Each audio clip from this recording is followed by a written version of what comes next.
आज के इस लेक्चर में हम थर्मल स्ट्रेस क्या होता है ये समझेंगे। थर्मल स्ट्रेस हम दो तरह से देखेंगे। एक तो कंप्लीटली रिस्ट्रेंट बार, जो कि दो दीवारों के बीच में एक बार है, उसमें थर्मल स्ट्रेस कितना डेवलप होगा अगर इस बार को हम गर्म करेंगे तो। और सेकंड चीज देखेंगे हम कि एक जो बार है वो पार्शियली रिस्ट्रेंट है, मतलब इतना हम उसको एक्सपेंशन उसको अलाउ करते हैं, है ना। तो अब हम जानते हैं कि एक सबसे पहले तो हम थर्मल एक्सपेंशन देखें कितना होता है एक बार में। एक बार है जिसकी लेंथ L है, इसको हमने डेल्टा T डिग्री टेम्परेचर इसको हमने गर्म किया और इसकी लेंथ डेल्टा L इंक्रीज हुई, है ना। हम जानते हैं कि जब भी कभी कोई मटेरियल का टेम्परेचर हम चेंज करते हैं तो ये या तो लंबा होगा या छोटा होगा, है ना। अगर उसको गर्म करेंगे तो ये जनरली इसकी लेंथ बढ़ती है और इसको ठंडा करेंगे तो इसकी लेंथ कम होती है ना। तो कितनी कम होती है लेंथ? Delta L। ये दिया जाता है एक फॉर्मूले से, delta L is equal to alpha into original length into change in temperature. अब ये अल्फा क्या है? अल्फा एक मटेरियल की प्रॉपर्टी है जिसे हम कहते हैं कोएफिशिएंट ऑफ थर्मल एक्सपेंशन। इसकी यूनिट होती है 1/k। यूनिट का डेरिवेशन अभी इसके बाद में आएगा, मैं बता दूंगा। अल्फा की फिजिकल सिग्निफिकेंस ये है, इसका फिजिकल मतलब ये है, it is the increase in unit length. एक यूनिट लेंथ की बार को अगर हम गर्म करेंगे तो उसकी लेंथ कितनी इंक्रीज करेगी?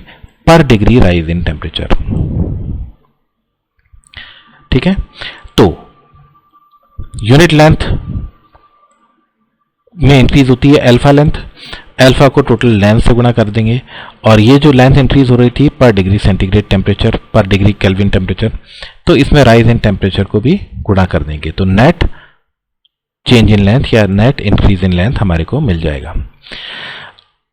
अब अभी तक सिर्फ हमने elongation of bar due to heating की बात की है। इसमें कोई स्ट्रेस जनरेट हो रहा है या नहीं हो रहा है?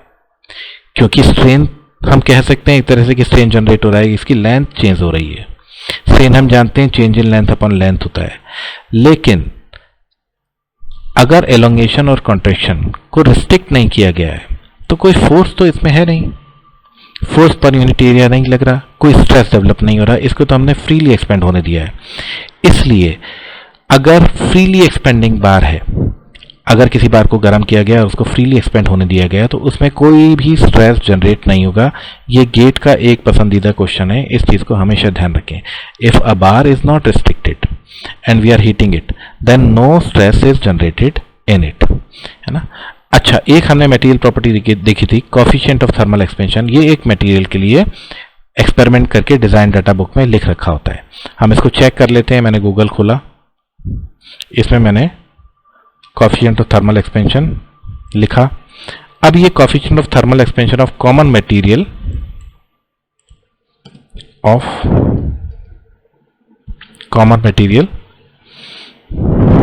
इसकी पूरी लिस्ट आ जाएगी, है ना। ग्लास के लिए कितना होता है, क्वार्ट्ज के लिए कितना होता है ना।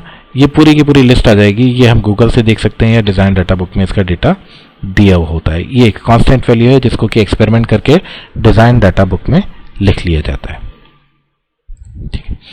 अब इससे आगे चलते हैं। ये तो मैंने बता दिया कि इसको हमने हीट किया, बार की लेंथ इंक्रीज हुई, है ना, लेकिन इसमें कोई स्ट्रेस जनरेट नहीं हुआ। लेकिन हम बात तो करने बैठे हैं थर्मल स्ट्रेस की। तो स्ट्रेस कैसे जनरेट होगा? तो स्ट्रेस कैसे जनरेट होगा ये हम देखते हैं। स्ट्रेस सिर्फ और सिर्फ उस केस में जनरेट होगा जबकि एक बार को हम दो एंड के बीच में कंस्ट्रेन कर देंगे, है ना।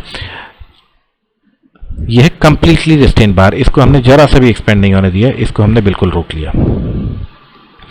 Now the bar is fixed at the end and heated as before. अब बार एक्सपेंड तो हो नहीं सकती है ना। इसके कारण इसमें एक कंप्रेसिव फोर्स लगेगा। हम ये कह सकते हैं कि ये एक्सपेंड तो हो गई थी लेकिन दीवार ने इसको वापस कंप्रेस कर दिया, इसकी ओरिजिनल लेंथ पे कर दिया, है ना। So strain will be developed and this will be proportionate to length restricted. So total change in length जो कि रिस्ट्रिक्ट की गई है फिक्स एंड द्वारा, है ना। फिक्स एंड ने कितनी लेंथ बढ़ने से रोकी? वो पहले वाली वैल्यू है alpha L into delta T। तो थर्मल स्ट्रेन डेवलप कितना हुआ? इसका क्या मतलब हुआ? इस दीवार ने इसको पिचका के वापस ओरिजिनल लेंथ कर दिया, हम ये एक तरह से मान सकते हैं, इतनी लेंथ इसने रिस्ट्रेन की, है ना। तो thermal strength is delta L upon L and its value हम इसकी वैल्यू पुट कर दी alpha L delta T upon L. तो ये हो गया coefficient of thermal expansion into change in temperature alpha delta T. ये यूजफुल फॉर्मूला है हमारे न्यूमेरिकल्स के लिए, ये हमारे न्यूमेरिकल में बहुत काम आएगा, इसको हम लिख लेते हैं। अब स्ट्रेन है, स्ट्रेन से हम स्ट्रेस निकाल सकते हैं। स्ट्रेस कितना होता है? स्ट्रेस होता है यंग्स मॉडुलस इनटू स्ट्रेन। तो ये ई अल्फा इंटू डेल्टा टी हमारे पास में फॉर्मूला आ गया। तो ये थी कंप्लीटली रिस्ट्रेन बार। अब नेक्स्ट हम टॉपिक देखेंगे पार्शियली रिस्ट्रेन बार। तो अब हम केस देखेंगे पार्शियली रिस्ट्रेन बार का।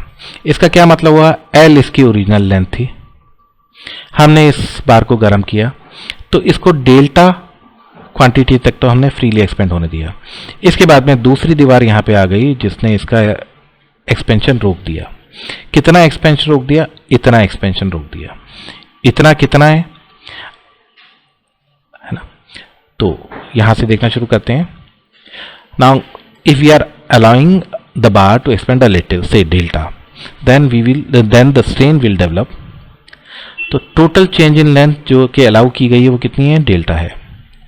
अब टोटल चेंज इन लेंथ जो कि रिस्ट्रिक्ट की गई है, इतनी लेंथ रिस्ट्रिक्ट की गई है, यही स्ट्रेस डेवलप करेगी, है ना। अगर फ्री एक्सपेंड होती तो अल्फा एल डेल्टा टी तक एक्सपेंड होती, लेकिन इसको पूरा का पूरा अगर रोकते हम तो स्ट्रेन डेवलप होता, है ना। इसमें से इतनी तो फ्रीली एक्सपेंड हो गई और बाकी की लेंथ रोक ली गई। तो कुल कितनी लेंथ रोकी गई? इतनी लेंथ रोकी गई। ये क्वांटिटी कितनी हुई? सिंपल सी बात है, पूरा होती तो अल्फा एल डेल्टा टी होती, इसमें से सिर्फ इतना हो पाई है, बाकी की रुक गई है, तो इसमें से ये माइनस कर दिया। तो this much length is restrained. This restriction will cause the stress to develop.